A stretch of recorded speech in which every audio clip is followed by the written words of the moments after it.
well, first, The Help. Can I just say right now, I mean, we are in Toronto, we're talking about The Oranges, but The Help is, I mean, it's still number one in the movie theater, which is extraordinary.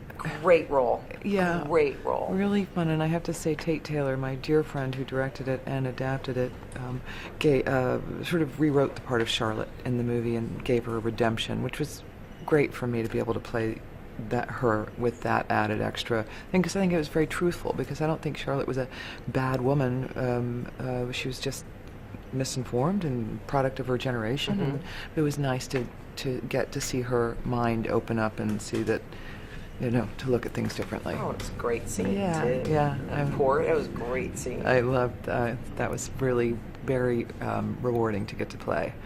And it's just, from start to finish, it's been a dream come true, just because all my dear friends are in Octavia Spencer, and I are dear friends. And Tate, Octavia and I have done every single one of his movies for absolutely no money whatsoever. Right. So no. And this was a big thing for him to get it, right? Huge, because of his, Catherine Stockett. Yeah. And he grew up in Mississippi, and she wanted him to direct it. He said, "You got to have someone direct it who knows Mississippi, and nobody knows it better than me, and you know that." And she was like, "All right, you can direct it." How great is she? And it's great to have all that and then a movie that everybody sees. Exactly. Which is, it doesn't always happen, but this one, everyone has seen this film, and it just keeps going and going. And I suspect the same will be for The Oranges character. I hope so. What a great character. She's, Kathy, it was fun to play. She reminds me of my mother in all the good ways. But it's fun playing characters who have such a, one of the first descriptions of her, or I think actually Alia's character says in the narration that she shouldn't listen to anybody. So that's really fun to play somebody who could she doesn't have to listen to anybody. She just says what's on her mind, and, doesn't matter the consequences. And she was very, very fun to play, and someone, I feel like I know her. Well, it was great. I can only imagine what was happening when the cameras weren't rolling, and that. Listen, Oliver is one of my favorite people on the planet, and we've known each other for a while, but I've never gotten to play this closely with him, and it's exactly what we did do. We played, and Julian we loved it when he would just keep a two-shot on us, and we could just interact with each other and let things happen, and we had a grand time. I actually would like to see the outtake reel for this movie. I would too. I think that they might. If they sell it, hopefully it's selling right now as we speak. I hope it does. I think it deserves. It's a great holiday movie, I think. Yeah. Ironically, it is. I mean, truthfully, it's like more. I think it's more it depicts something that could really happen more than the usual sort of, sugar plums and fairies and all that. And this is kind of a harsh. I mean, it's a harsh subject matter, taboo, and it's dealt with very.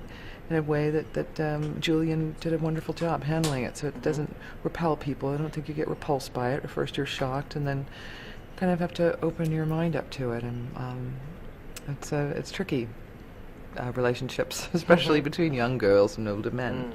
Young girls and older men, age old.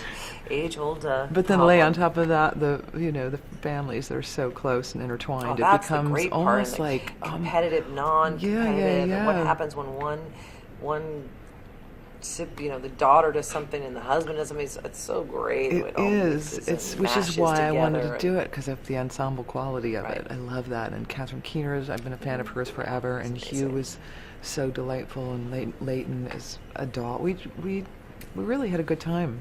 When you look at a script, and your comedic timing is incredible.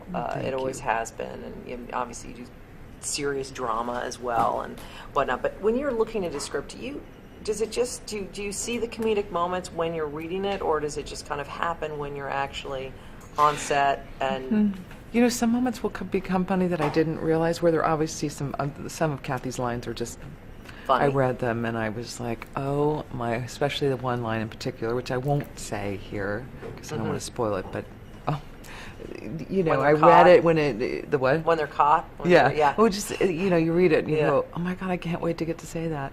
And you get, it's tricky because you can't play into the comedy of it at all. Obviously, you have to play the reality of the situation and I have to be absolutely livid and serious and furious and if I do it right, if I commit to that, then it's hysterical. So I didn't get it right first off. I definitely was playing into the comedy of it, and Julian had to keep pulling me back, and Do you do a bunch of takes? Oh Is yeah. it- No, I mean not all the time, but for something Right. like some particular moments, he wanted to get it exactly right, so we did it a bunch of times. Oh, that's great. I'm so glad I got to meet you. I am It's like too. 2 great roles. I mean, I don't even know if, well, actually, Oranges might come out this year, right? I hope so. Gosh, I Right. hope so. It better. Oh, that's good. And I hope you get recognized for the help later on Thank in you. the early winter, spring. Who knows? But it was